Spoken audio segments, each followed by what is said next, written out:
아픈 곳이 치료되게 하시고 약한 부분들이 강화해지게 하시고 성령의 충만함을 힘입어서 위로부터 공급하여 주시는 힘으로 말미암아 세상을 등이 이기신 예수 이름 붙잡고 승리케 하여 주시옵소서. 마지막 때 필요한 은사가 있어야 될 것입니다.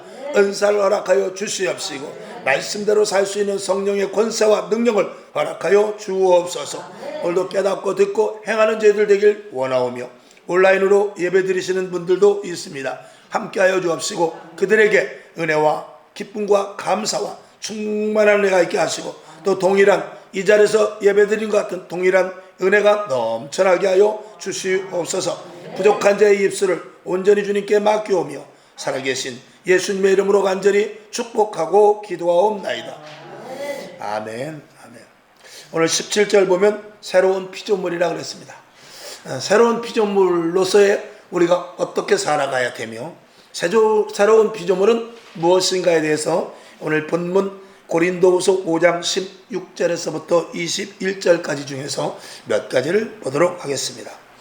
먼저 16절을 보게 되면 우리가 그리스도도 육체대로 알았으나 이제부터는 이같이 알지 아니하노라. 우리가 새로운 피조물이 되면은 무엇이 바꿔지냐? 하나님이 이 땅에 오셔서 목수의 아들이 아니라 하나님의 아들이신 것을 분명히 알게 됩니다. 아멘. 그래서 첫 번째, 하나님의 아들, 즉 신적인 존재요, 권세자며 주권자라는 것을 알게 되죠. 그 다음에 두 번째, 우리의 구원자라는 것을, 우리가 똑같은 인간의 육신의 몸을 입긴 했지만 우리를 구원하러 오셨다라는 것을 이 새로운 피조물이 됨으로 말미암아서 분명히 알게 되죠. 그 다음에 세 번째, 부활의 예수라는 것에 대해서 분명하게 믿어지게 됩니다. 왜? 부활의 예수님이 아니면 우리도 새로운 피조물이 되어 부활의 주와 같이 새로운 피조물로 변화되는 일이 없기 때문에 그렇죠. 그 다음에 예수 그리스도에 대해서 우리가 새로운 피조물이 되었을 때 심판의 주라는 것을 알게 됩니다. 즉 예수님께서 제자들에게 너희가 나를 올라간 이 모습 그대로 내가 올 것이다. 그리고 그 중간에 성령님께서 너희와 함께 하실 것이며 이제 우리가 주기도문 있는 대로 우리가 이 땅에 예수님이 오실 때는 이제 심판의 주로 오시게 됩니다. 그때는 예수를 어떻게 믿었는가에 대해서 총체적인 결과만 나올 뿐이지 그때 시작해서는 안 되는 것이죠. 그래서 날마다 우리가 주님 오시기 전이 기회지 주님 오시고 나서는 그때는 어떻게 우리가 해볼 방법이 없는 것이죠.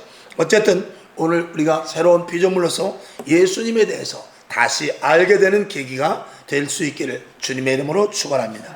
그 다음에 두 번째 17절을 보게 되면 그런즉 누구든지 그리스도 안에 있으면 그랬는데 새로운 피조물이라는 건 다른 건 아닙니다. 그리스도 안에 있는 존재가 되는 것이죠. 내가 내 안에, 내가 내 안에, 내가 아버지 안에, 내가 또 아버지가 내 안에, 그리고 우리는 모두 주님 안에 있는 그런 존재가 되는 것인데, 즉 외인에서 의인으로, 외인이라는 것은 관계없는 사람에서 하나님이 기뻐하시는 자로 변화됐다 그 말이죠. 에베소서 2장 12, 13절 시작. 그때 너희는 그리스도 밖에 있었고 이스라엘 나라 밖의 사람이라 약속의 언약들에 대하여 외인이요 세상에서 소망이 없고 하나님도 없는 자이더니 이제는 전에 멀리 있던 너희가 그리스도 예수 안에서 그리스도의 피로 어떻게 해요? 가까워졌느니라 라고 이 새로운 피조물은 예수 안에 그리스도 안에 하나님 안에 있는 자라는 것을 분명하게 말씀을 해 주십니다. 그리고 그리스도 안에 있으면 당연히 새로운 피조물은 하나님의 자녀가 되는 권세를 갖게 되죠. 요한복음 1장 12절 시작. 영접하는 자 곧 그 이름을 믿는 자들에게는 하나님의 자녀가 되는 권세를 주셨다고 분명히 말씀하고 있고, 그 다음에 우리가 새로운 피조물로서 그리스도 안에 있게 될 때 감히 누구도 건드리지 못하게 되는 것이죠. 아들을 건드리면 아버지를 건드리는 것입니다. 대한민국 군인을 건드리면, 대한민국 사람을 건드리면 대한민국을 건드리는 것입니다. 자, 요한 1서 5장 18절을 보죠. 시작. 하나님께로서 난 자마다 범죄치 아니하는 줄을 우리가 아노라. 하나님께로서 나신 자가 저를 지키심에 악한 자가 저를 만지지도 못하느니라. 아멘. 마귀는 우리를 만지지도 못해요. 귀신은 우리에게 들어올 수 없습니다. 사단은 우리를 틈타지 못해요. 근데 우리가 마음을 열 때 들어오는 거예요. 우리가 틈을 주니까 들어오는 것이지, 우리가 틈을 주지 않으면 절대 마귀는 들어올 수가 없습니다. 그러니까 시험 들고 유혹에 빠지고, 그리고 고통을 당하고 고난을 당하고 여러 가지 우리가 환난을 당하는 그런 모든 일들을 우리가 끝까지 이렇게 점검을 해보게 되면은 내가 마음의 문을 살짝 열어버렸기 때문에 그렇죠. 절대로 마귀는 우리를 틈타지 못하는 이미 그런 존재로 하나님께서 우리를 딱 도장을 찍어 놓으셨습니다. 아멘. 자, 그 다음에 17절 뒤에 보면, 그런즉 누구든지 그리스도 안에 있으면 새로운 피조물을 해놓고 이전 것은 지나갔으니 보라 새 것이 되었다고 그랬어요. 우리는 완전한 새로운 것이 되었다라고 말하는데, 육신의 존재에서 영적인 존재로 바뀝니다. 아멘. 죽음의 사람에서 생명의 사람으로 바뀌는 것이고, 하나님의 형상으로 완전히 완성되는, 즉 우리가 하나님의 형상은 입었지만 형상만 가지고는 안 됩니다. 그 안에 반드시 내용물이 들어가야 완전한 하나님의 자녀가 되거든요. 즉 다시 말해서 예수 그리스도가 우리 안에 있어야만 하나님의 자녀가 되는 것입니다. 그래서 세상 사람들도 그렇고 우리도 그렇고 다 누구를 닮았냐? 하나님께서 창세기에서 만든 대로, 인간을 만든 대로 우리의 형상을 따라 만들자 그랬듯이 하나님의 형상을 따라서 모든 인간을 만들었기 때문에 세상 사람들이나 우리나 똑같이 누구를 닮았냐? 하나님을 닮았습니다. 단지 그 안에 무엇이 없느냐? 생명이 없다 그 말이죠. 예수 그리스도께서 분여해 주신, 우리에게 나눠주신 그 생명이 없다라는 것입니다. 우리는 있는 것이고 저들에게는 없는 것입니다. 그 있고 없고의 차이는 천지 차이죠. 사망과 죽음의 차이요, 천국과 지옥의 차이인 것입니다. 자, 에베소서 2장 13절 시작. 이제는 전에 멀리 있던 너희가 그리스도 예수 안에서 그리스도의 피로 가까워졌다. 근데 우리가 주님이 우리 안에 오신 그 이유는 뭐냐? 예수님의 십자가를 통한 희생이었다라는 것을 분명히 성경은 말하고 있죠. 우리의 공로가 아니고 내가 하고 싶다고 하는 것이 아니라 예수님의 십자가로 말미암은 것을 분명히 말씀을 하고 있습니다. 18절을 봅니다. 모든 것이 하나님께로 났나니 저가 그리스도로 말미암아 우리를 자기와 화목하게 하시고 그랬습니다. 여기 보면은 우리는 그리스도로 말미암아 화목하게 된 존재라고 그래요. 그것을 히브리서에는 대제사장 되신 예수님의 은혜다라고 이렇게 말씀을 하고 있는데, 그것은 바로 무엇으로 되느냐? 십자가로 말미암아 된 것이라고 분명히 말해요. 에베소서 2장 16절을 봅니다. 시작. 또 십자가로 이 둘을 한 몸으로 하나님과 화목하게 하려 하심이라. 원수된 것을 십자가로 소멸하시고. 아멘. 십자가로 말미암아서 하나님과 우리가 하나가 되는, 화목하게, 죽을 수밖에 없는 우리가 화목하게 되었다. 즉 화해가 되었고 모든 걸림돌이 없어졌다 그 말이죠. 자, 18절 뒤에 보게 되면 우리에게 화목하게 하는 직책까지 주셨대요. 화목하게 하는 직책을 주셨다는 것은 예수님이 화목하게 하는 직책을 가지고, 대제사장의 직분을 가지고 우리를 하나님과 다리를 놓은 것이거든요. 이제 우리가 하나님의 자녀가 됐으니까 이제 우리가 그 일을 해라, 이제 그 말인 것입니다. 그리스도께서 그 문을 열어놓으셨는데, 먼저 에베소서 2장 14절 시작. 그는 우리의 화평이신지라 둘로 하나를 만드사 중간에 막힌 담을 허시고. 그리고 나서 어떻게 해요? 하나님의 자녀가 되었는데, 로마서 8장 30절 시작. 또 미리 정하신 그들을 또한 부르시고 부르신 그들을 또한 의롭다 하시고 의롭다 하신 그들을 또한 영화롭게 하셨느니라. 누구를? 우리를. 그래서 우리도 역시 이제 중매자의 역할을, 화목하게 하는 중간의 역할을 할 수 있는 그 지위가 되었다는 것입니다. 여러분, 아무나 전도하는 것이 아니고 아무나 전도해야 되는 것도 아닙니다.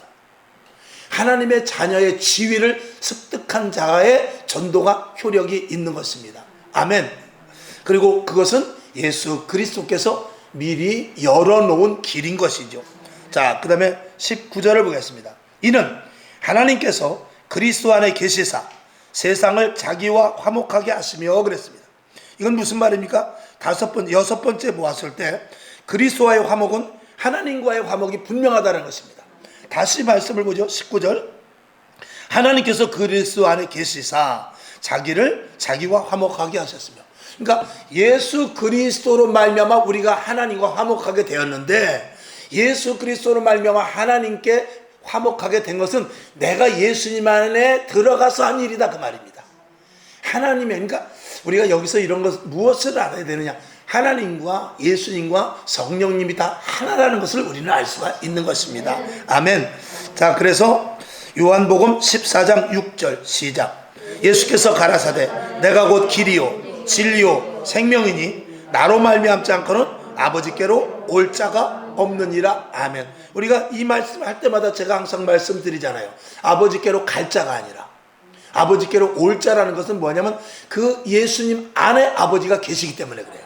그렇기 때문에 아버지께로 오려면 나를 통과해야 된다고 말입니다. 아버지께로 가는 것, 물론 아주 틀린 말은 아닙니다. 아버지께로 가는데 나를 통과해야 되는 것도 맞습니다만, 여기서 이 단어가 더 정확한 것은 아버지께로 올 자라는 게 이게 정말 뚜렷한 아주 신의 한 수의 단어인 것입니다. 아멘. 자, 그 다음에 작은 두 번째, 예수님의 아버지가 결국은 어떻게 되죠? 나의 아버지가 되는 것이죠. 갈라디아서 4장 6절 시작. 너희가 아들인 고로 하나님이 그 아들의 영을 우리 마음 가운데 보내사 아바 아버지라 부르게 하셨느니라. 아멘. 그것을 신학적인 용어로 이렇게 말합니다. 예수 그리스도의 영을 우리에게 분욕해 해주셨다, 나눠주셨다, 그렇게 말하는데, 하나님의, 그래서 예수님께서 부활하신 후에 뭐라 하냐면 숨을 쉬며 가라사대 성령을 받으라 그랬어요. 성령을 받으라. 그거는 어떤 의미냐면 하나님께서 창세기에서 인간을 만들어 놓으시고 그 안에 생기를 넣어준 것과 같은 의미입니다. 아멘. 그러면 하나님께서 생기를 넣어주실 때 그 안에 그 영이 누구의 영이냐면 예수 그리스도의 생명의 영인 것입니다. 그것과 동일하니까 하나님, 예수님, 성령님이 하나라는 것이 이 성경을 통해서 보면은 이게 삼위일체라는 것을 부인할래야 부인할 수가 없다라는 것이 우리가 성경을 읽으면서 알게 되는 이 확신이죠.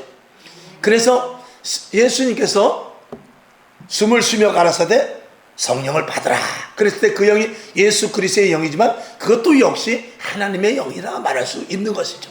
그것을 이제 한자로서 이제 분유, 나누어 주었다, 이제 그렇게 말할 수가 있는 것입니다. 자, 그래서 갈라디아서 4장 6절을 봤나요?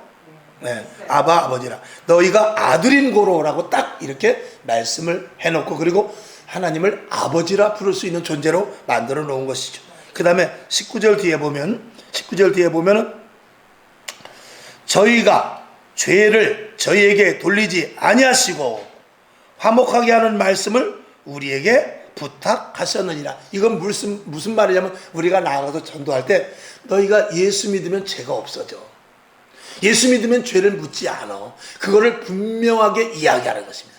예수 그리스도의 피의 복음, 예수 그리스도의 십자가의 복음, 예수 그리스도의 부활의 복음, 이것은 결론적으로 무슨 말씀이냐? 결국은 예수를 믿으면 모든 죄를 다 사하게 된다라는 것을 이제 전갈시키는 것인데, 자녀가 됨으로 말미암아서 자유함을 얻는다는, 이제는 죄와 우리와 관계없는 자라는 것을 알려주는 것이죠.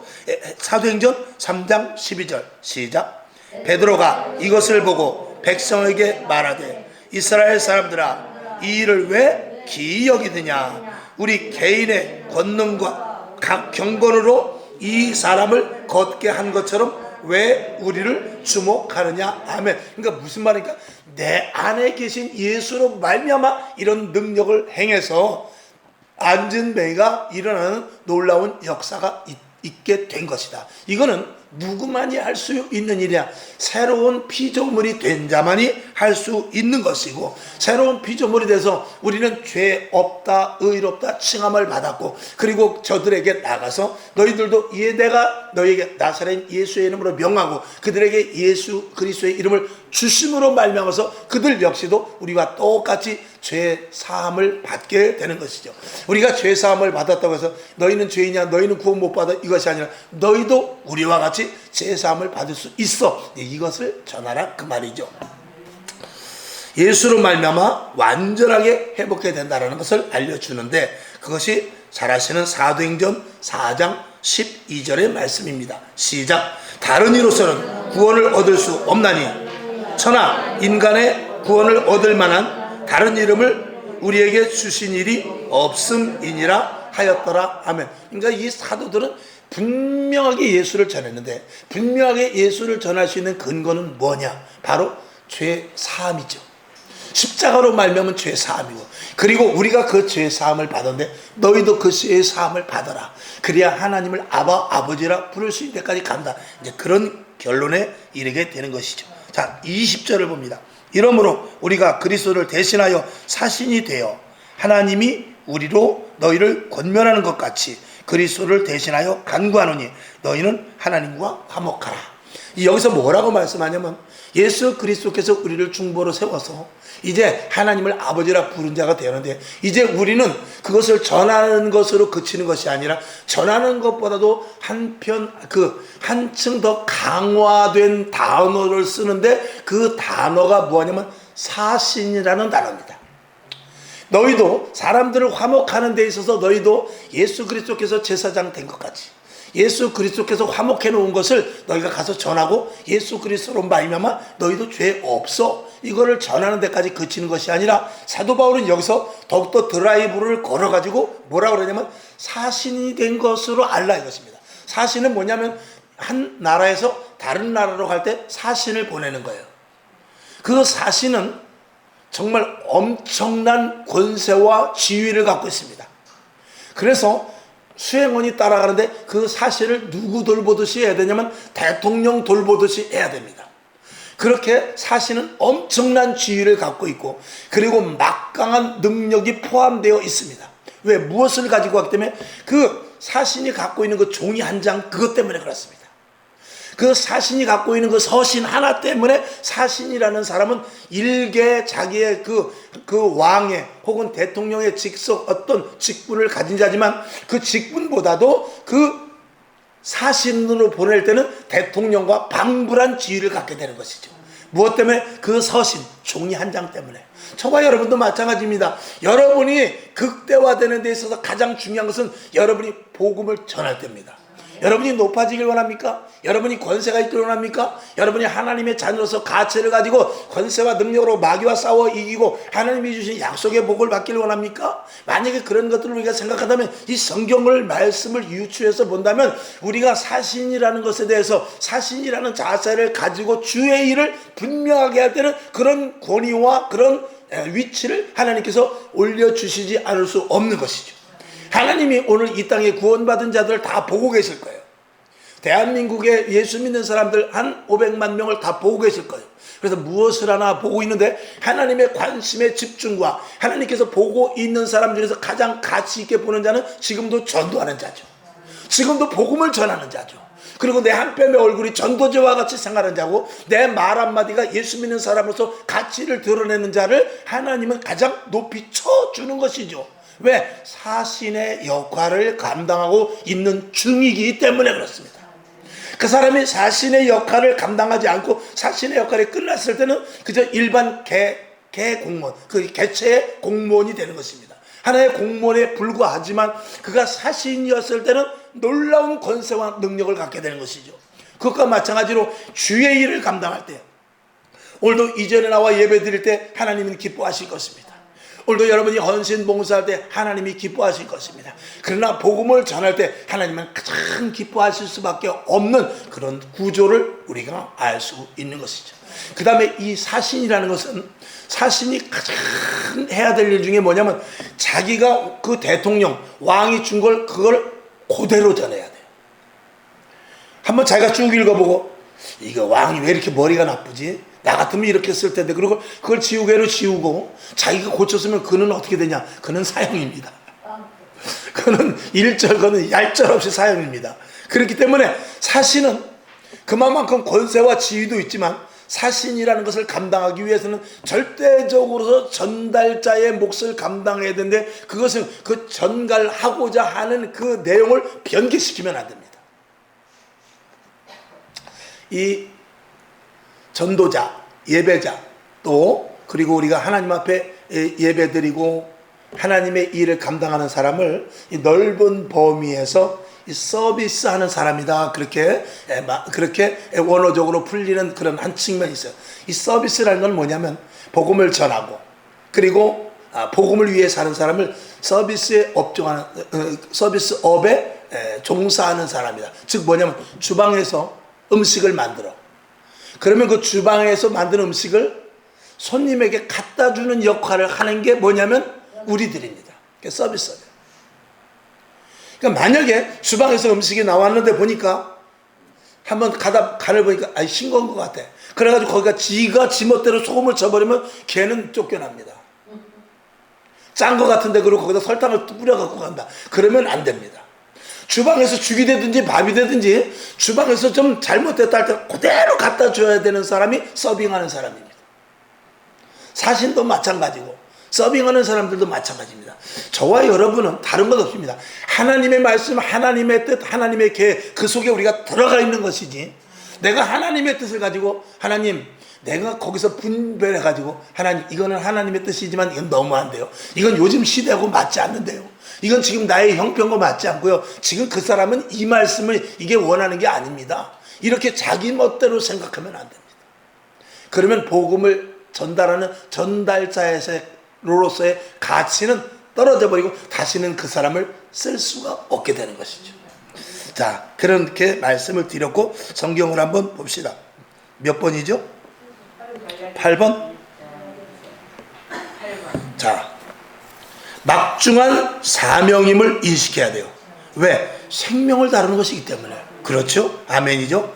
그 다음에 생명사역은 어떻게 해요? 생명사역은 생명을 걸고 해야 돼요. 그건 당연한 것 아니겠습니까? 그리고 있는 그대로 본 그대로 전해야 된다. 지금 말씀드린 그것입니다. 갈라디아서 1장 9절 시작. 우리가 전에 말하였거니와 내가 지금 다시 말하노니 만일 누구든지 너희의 받은 것 외에 다른 복음을 전하면 저주를 받을지어다. 아예 조금이라도 변개시키면 저주를, 그러니까 설탕 뿌려갖고 갖고 간다든지 아니면 사신이 그 내용을 변개시킨다든지 그러면 저주받는다. 그러면 그날로 아웃인 것입니다. 그러니까 이 주의 종으로서 가장 두려운 게 그것입니다. 저는 그래서 이제 설교를 할 때마다 항상 이 재단에 올라가든지 여기서 이렇게 설교를 전할 때 항상 마음의 준비는 뭐냐면 옛날 구약의 제사장들이 방울을 달고 올라가듯이 방울을 달고 올라가서 방울 소리가 항상 제사를 이렇게 지내면서 제사장이 왔다 갔다 할 때 그 소리가 들려요. 바깥에서. 제사장이 제사를 지내는구나. 딸랑딸랑 소리가 들리거든요. 근데 딸랑딸랑 소리가 안 나면 이상하다. 그래서 제사장의 발목에 줄을 달고 들어가는데 소리가 안 나면 한번 당겨봅니다.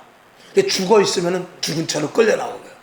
그러니까 그 안에서 제사를 잘못 지내면 제사장은 죽거든요. 그러니까 지금 목회자들이 여기 그냥 강단이라고 생각하고 그냥 강론을 하는 대로 생각하는데 여기는 하나님의 말씀이 선포되는 거예요. 그래서 이 위에 올라가서 마음대로 난리 피면 안 되는 거예요. 비록 이거 뭐 그냥 나무로 짜놓고 그리고 뭐 시멘트로 바르고 이런 강단이지만 이 강단의 가치는 그게 아닌 거예요.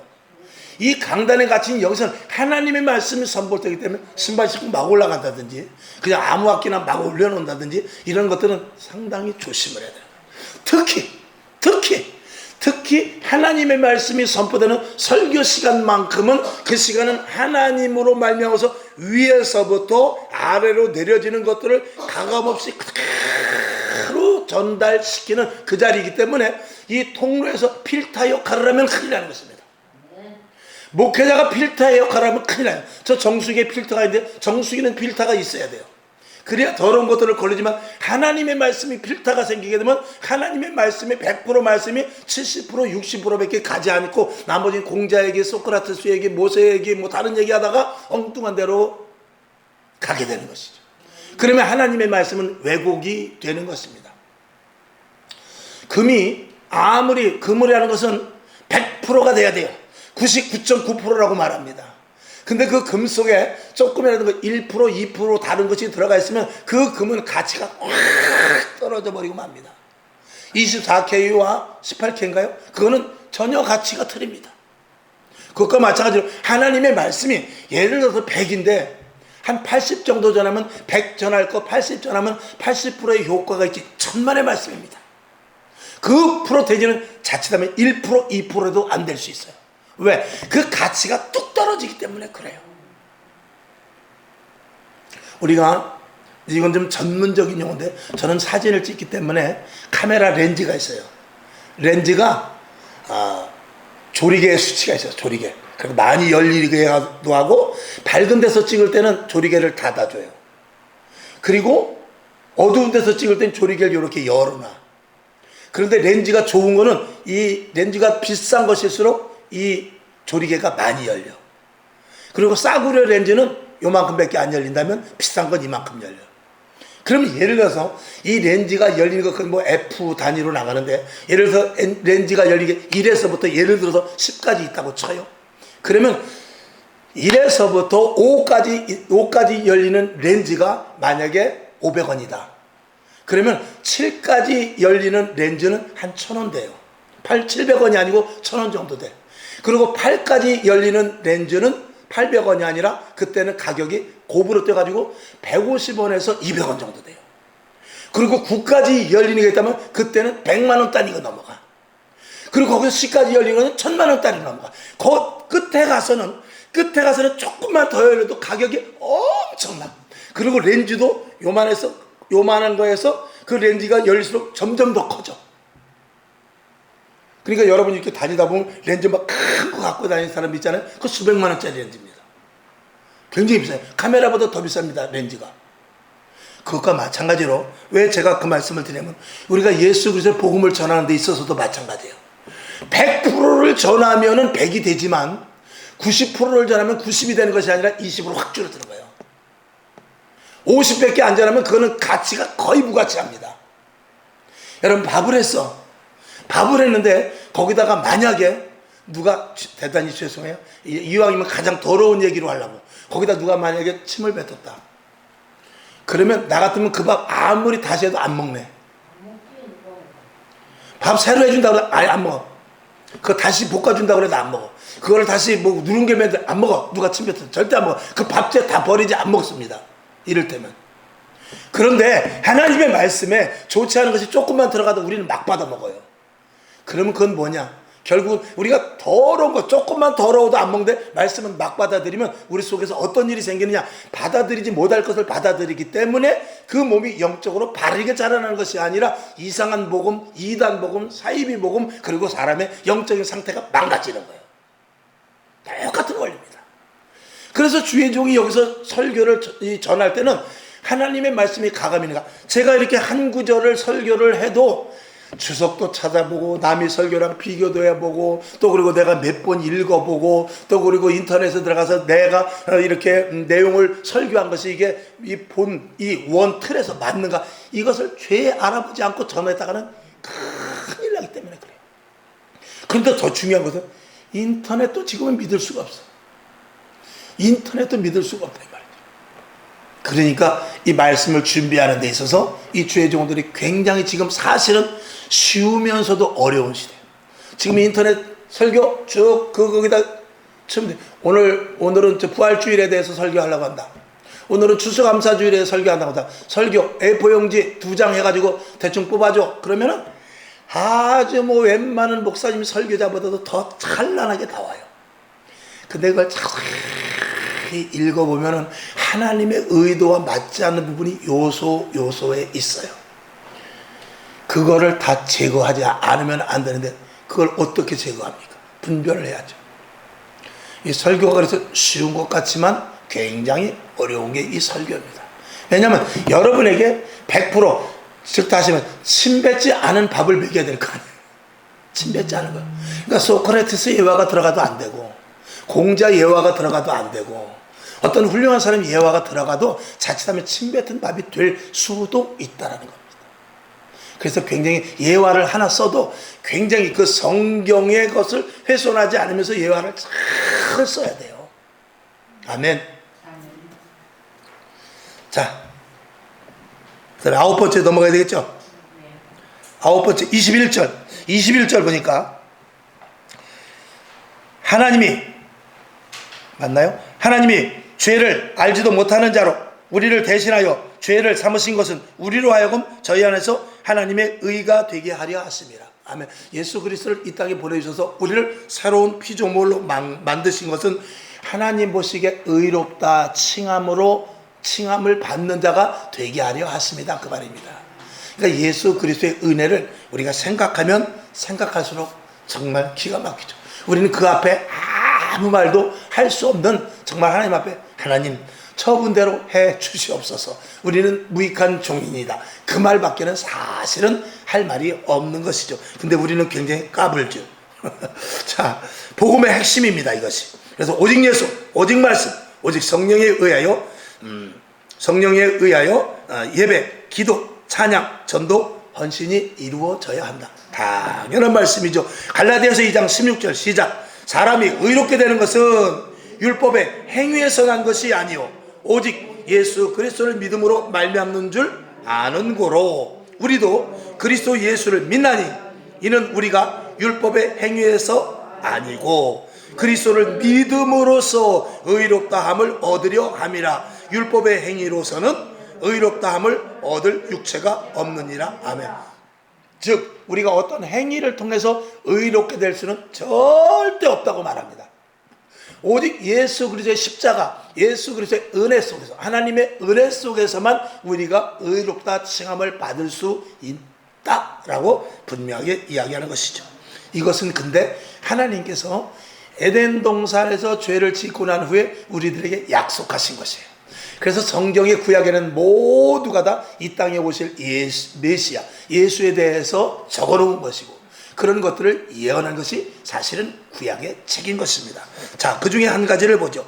이사야 53장 5절부터 6절까지 시작. 그가 찔림은 우리의 허물을 인함이요 그가 상함은 우리의 죄악을 인함이라. 그가 징계를 받음으로 우리가 평화를 누리고 그가 채찍에 맞음으로 우리가 나음을 입었도다. 우리는 다 양 같아서 그릇 행하며 각기 제 길로 갔거늘 여호와께서는 우리 무리의 죄악을 어떻게 해요? 예수께 담당시키소서다.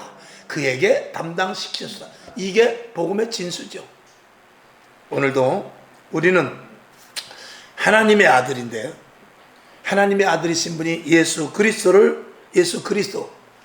오신 분, 예수님이시죠. 하나님의 아들이신 분이 예수 그리스도 그 이름으로 오셨는데 우리를 화목케 하시고 그리고 우리의 모든 죄를 다 사하여 주셨습니다. 놀라운 하나님의 은혜죠. 그래서 우리가 새로운 피조물이 되었다라는 사실은 이거는 정말 그 어떤 기적보다도 가장 큰 기적이며 어떻게 나 같은 자가, 어떻게 나 같은 사람이 이 땅에 많은 사람이 있지만 나를 불러서 하나님을 아버지라 부를 수 있으며 거룩한 하나님의 성도라는 그런 이름을 갖게 되었는가, 이것에 대해서 우리가 생각해 보게 되는 것이죠.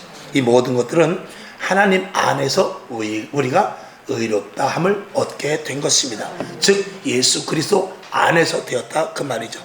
우리가 할 일은 어떻게 해요? 이 일을 그대로 전하는 것입니다. 아멘. 고린도전서 4장 2절 시작. 그리고 맡은 자들에게 구할 것은 어떻게 해요? 충성이니라. 아멘. 죽을 수밖에 없는 죄인의 자리에서 영생을 얻어 성도가 된 것은 오직 하나님의 은혜고 또한 거룩하신 하나님의 일에 참여하게 된 것은 더욱 크신 은혜입니다. 자, 지난번에도 말씀을 드렸지만 또 결론으로 맡은 자들에게 구할 것은 뭐라고요? 충성이니라. 맡은 자들에게 구할, 하나님 내가 이번에 여전도 회장을 맡았습니다. 내가 이번에 구역장을 맡았습니다.